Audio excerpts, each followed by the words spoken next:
Hi, good afternoon. ഒരു ചെറിയ short ടോക്കിന് വേണ്ടി ഞാൻ നിങ്ങളുടെ മുമ്പിൽ വീണ്ടും വന്നിരിക്കുകയാണ്.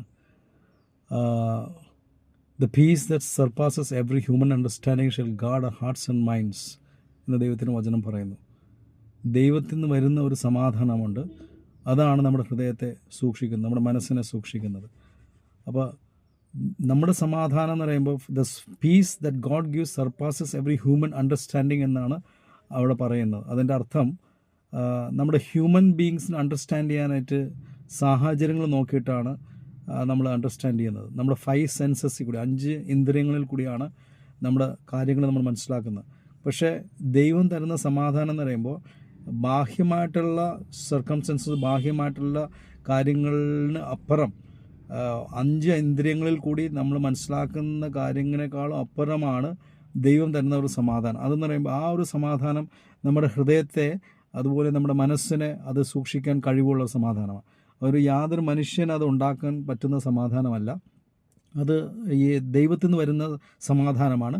യേശു ഭൂമിയിലായിരിക്കുന്ന സമയത്ത് പറഞ്ഞു, എൻ്റെ സമാധാനം ഞാൻ നിങ്ങൾക്ക് തരുന്നു. I give you piece, my piece I give you. അപ്പോൾ ഞാൻ നിങ്ങൾക്ക് സമാധാനം തരുന്നു. എന്ത് സമാധാനം? എൻ്റെ സമാധാനം. അപ്പോൾ കർത്താവിന് ഒരു സമാധാനം ഉണ്ടായിരുന്നു.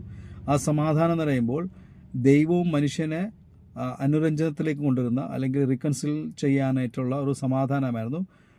ആദത്തിൻ്റെ പാപം നിമിത്തം ഒരു ശത്രുത വന്നു, ഒരു ഗ്യാപ്പ് വന്നു, ദൈവത്തിൻ്റെ സംസാരങ്ങൾ കേൾക്കാതെയായി, അവൻ്റെ തോന്നിയ രീതിയിൽ നടക്കാൻ തുടങ്ങി, മനുഷ്യൻ അബദ്ധങ്ങൾ ചെയ്യാൻ തുടങ്ങി, പാപങ്ങൾ ചെയ്യാൻ തുടങ്ങി, ദൈവത്തിൻ്റെ മാസ്റ്റർ പ്ലാനിൽ നിന്ന് അവൻ ഡീവിയേറ്റായി.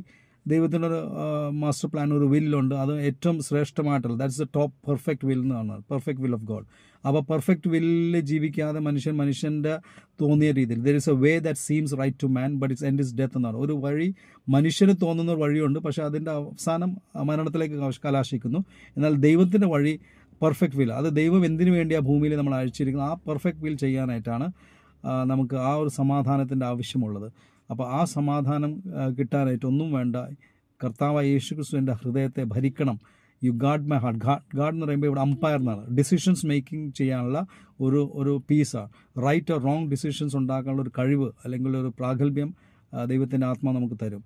ആ ഒരു പീസ് നിങ്ങളുടെ ഓരോരുത്തരെയും ജീവിതത്തിൽ വാഴട്ടെ ഞാൻ പ്രാർത്ഥിക്കുന്നു. ഈ ഹോളി വീക്കിൽ, ഈ വരുന്ന ദിവസം ഈസ്റ്ററിന് ശേഷവും ദൈവം നിങ്ങൾ ഓരോരുത്തരെയും ഹൃദയങ്ങളെ സമാധാനം കൊണ്ട്, ദൈവത്തിൻ്റെ സമാധാനം കൊണ്ട് നിങ്ങൾ ഓരോരുത്തരുടെ ഹൃദയത്തെ ദൈവം ഭരിക്കട്ടെ, ദൈവം വാഴ്ത്തട്ടെ, ദൈവത്തിൻ്റെ നാമം മഹത്വം എടുക്കട്ടെ ഞാൻ പ്രാർത്ഥിക്കുന്നു. Wish you all the best and wish you a very early happy Easter to you all. Thank you. God bless U.